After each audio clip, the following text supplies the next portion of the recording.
क्या आप भी देश और दुनिया की खबरों से रह जाते हैं बेखबर? तो सब्सक्राइब कर लीजिए हमारे HT न्यूज चैनल को और बेल आइकॉन को दबाना मत भूलिएगा। आप लोगों को बता चुकी हूँ कि मैं जब मेरी शादी के पहली बार जो टूर था समी का इंग्लैंड में, तो मैं इंग्लैंड में मैं गई थी और मोहम्मद भाई से मिली थी। मोहम्मद भाई जो हैं वो, जहाँ तक मैं जानती हूँ, उन्हें फुटेज लेने का शौक है। फुटेज मतलब मतलब प्लेयरों में घूमता हूँ, प्लेयरों में मैं रहता हूँ, प्लेयरों के पीछे वो खर्च करते हैं, रेस्टोरेंट लेके जाते हैं, खिलाते पिलाते हैं, प्लेयर्स को वो गिफ्ट करते हैं, प्लेयर्स के पीछे खर्चे करते हैं वो। तो इसी हिसाब से मैं मोहम्मद भाई को जानती हूँ। अच्छा हसीन, क्या कुछ पैसे लेन देन की बात हुई थी मोहम्मद भाई और शमी के बीच? वो बात मेरी मतलब इस बात में पर्सनली जो मैं जानती हूँ ऐसा कुछ नहीं है। मुझे जितना भी पता चला है वो फ़ोन के जरिए पता चला है। मैंने फ़ोन चैटिंग में भी मैंने कहीं में पैसे का जिक्र नहीं देखा है या पढ़ा है, जो मैंने आप लोगों को बताया भी है। लेकिन समी से जब मैंने सवाल करा कि आलिशबा पाकिस्तानी लड़की वो दुबई में क्यों आई, आपसे क्यों मिली, चैटिंग में तो सारी डिटेल्स है आलिशबा का आने का, तब आप लोगों को मैंने ऑडियो भी सुनाया। जो रिकॉर्ड मैंने करी थी समी से बात होते टाइम, वो मैंने आप लोगों को सुनाया। तो उसमें ही समी ने मुझे कहा कि मोहम्मद भाई ने आलिशबा के थ्रू पैसे दिए हैं समी को। आलिशबा के बारे में और क्या जानती है? क्या वो पाकिस्तानी नेशनल है? कब से उनसे बात होती थी मोहम्मद शमी से? मैंने जब लास्ट देखा है 2017 से समी उससे चैट कर रहे हैं। मैं आलिशबा के बारे में जितना जानती हूँ बाय चैटिंग ही जानती हूँ, उसके बाहर मैं नहीं जानती। लेकिन इतना ज़रूर जानती थी समी का बिहेव देखकर, समी के और जो समी रेगुलर फ़ोन यूज़ करते हैं उस फ़ोन को देखकर, या उसका जो फ़ोन में एक मतलब एक बीवी तो समझ ही सकती है कि कुछ गड़बड़ तो चल रहा है, वो मैं बखूब समझती थी। लेकिन मेरे पास कोई सबूत नहीं था। इसके बाद ये ऐसी फ़ोन मिलने के बाद मुझे आलिशबा, मंजू, तो अंकिता, तो अर्पिता, तो मैथ्यू, बहुत सारी लड़कियों का डिटेल्स मुझे पता चला है। क्या मोहम्मद भाई का कलकत्ता आना जाना होता था? आप कभी मिली मोहम्मद भाई से? नहीं, मोहम्मद भाई गुजरात के सूरत से बिलोंग करते हैं, तो वो बीच बीच में आते हैं। और वो इंडिया जब आए थे तो एक बार समी को कॉल भी किया था, ये मुझे पता है। समी की ओर से जो लोग उनके रिश्तेदार कलकत्ते का राउंड लगा रहे हैं, वो आपसे या आपके वकील से मिले हैं और आप तक क्या उन्होंने कोई भी बात समी की पहुंचाई है? मुझसे कोई मुलाकात उनकी नहीं हुई है। मेरे एडवोकेट सर से हुई है क्या नहीं हुई है, मैंने ये जानकारी लेनी भी ज़रूरी नहीं समझी है, क्योंकि मेरा आपसी लड़ाई था। मैं अपना घर में सुलटाना चाहती थी इस लड़ाई को। समी ने मुझे इस कदर मजबूर कर दिया जो ये लड़ाई मुझे सड़कों में उतारना पड़ा। और जब मैं ये लड़ाई उतरने के लिए आ गई तो मुझे ये सब सुनना भी मुझे ज़रूरी महसूस नहीं होता, इसलिए मैंने सुना भी नहीं। हसीन, मोहम्मद शमी की ओर से बार बार कल जो ऑडियो रिलीज भी किया गया है, कहा गया है कि वो आपसे सुलह करना चाहते हैं। क्या फिलहाल आप किसी भी तरीके से सुलह करने का सोच रही हैं?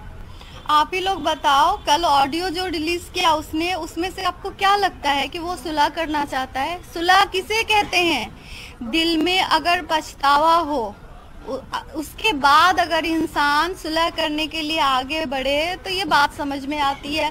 दिल में अगर इंसान की मोहब्बत हो तो अगर इंसान सुलह करने के लिए आगे आता हो तो समझ में आती है।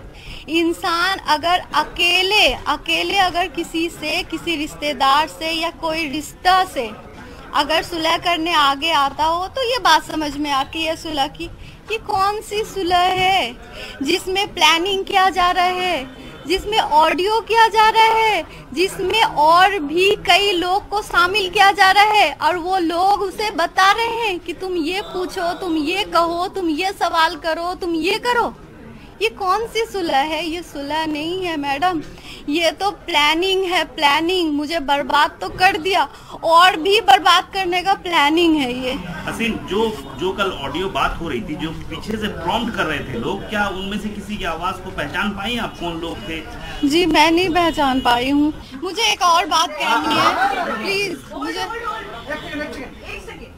मैं एक रिक्वेस्ट करती हूँ आप लोगों से, मैं हाथ जोड़ के रिक्वेस्ट करती हूँ, प्लीज जो मेरे बारे में जानते हैं वो जितना भी गंदा हो वो आप लोग हाईलाइट कीजिए, मुझे कोई ऑब्जेक्शन नहीं। लेकिन जो मेरे बारे में आप लोग नहीं जानते हैं उस चीज़ को हाईलाइट नहीं कीजिए, क्योंकि एबीपी जो हिंदी चैनल है उसमें दिखाया गया है कि मेरे पहले पति के साथ मेरे डिवोर्स होने के बाद मैंने अपनी दो छोटी छोटी बच्चियों को वहाँ पे छोड़ के मैं अपनी कैरियर बनाने के लिए आ गई। क्या ये बात सच है? मैंने अपनी दोनों बच्ची को अपने आप से कभी अलग नहीं किया। मैंने अकेले मैंने ट्रैवल किया, मैंने स्ट्रगल किया, मैंने पढ़ाई किया, मैंने नौकरी करी, मैंने मॉडलिंग करी, कोलकाता में आई, बच्चियों को साथ लेके आई। जब सिवरी में मैं अपने घर पे वहाँ पे जब रहती थी तब भी मैं अपने बच्चियों के साथ ही रही। मैंने अपने दोनों बच्चियों को कभी नहीं छोड़ा और आज भी मैं 3 बच्ची की माँ हूँ और मुझे गर्व है इस बात का कि मैं 3 बच्ची की माँ हूँ। और मुझे मेरी बच्चियों को बहुत स्ट्रांग बनाना है और मुझे आगे चल के मेरी बच्चियों की कोई भी तकलीफ ना हो, इस चीज़ का मैं मतलब सेकेंड में ख्याल रखती हूँ। इसलिए प्लीज़ मेरे ऊपर तोहमत मत लगाइए झूठा। मैं अपनी बच्चियों को अपनी जान से भी ज़्यादा प्यार करती हूँ और मैं अपनी बच्चियों को आज तक मैंने कोई आँच आने नहीं दिया और जब तक इंशाल्लाह जिंदा रहूँगी तब तक अपनी बच्चियों पे मैं कोई आँच भी आने नहीं दूँगी। तो छोड़ के आ जाना, अपनी लाइफ अपनी कैरियर को सोचना अपनी बच्ची के बगैर, ये तो मैं कभी कर भी नहीं सकती। क्या समी एज अ पिता कभी भी अपनी बच्ची के बारे में कोई भी बात आपसे कर रहे हैं या भिजवा रहे हैं किसी भी तरह से? नहीं, अभी इतने दिन से समी से मतलब बेबो को लेकर, मेरी आयरा को लेकर, बेबो को कोई भी उसका फीलिंग्स नहीं है, कुछ नहीं है। जितना कुछ बाप बेटी का मोहब्बत आप लोगों ने देखा है सोशल मीडिया में या कहीं भी, वो मैंने दिखाया है। जितने पिक्चर्स खींचे हैं समी के बेबो के मैंने खींचे हैं, मैंने वो सिचुएशन करे हैं। समी एक जिम्मेदार बाप तो होना बहुत दूर की बात है, वो बाप का कोई भी कुछ नहीं करता है जो एक बाप को करना चाहिए।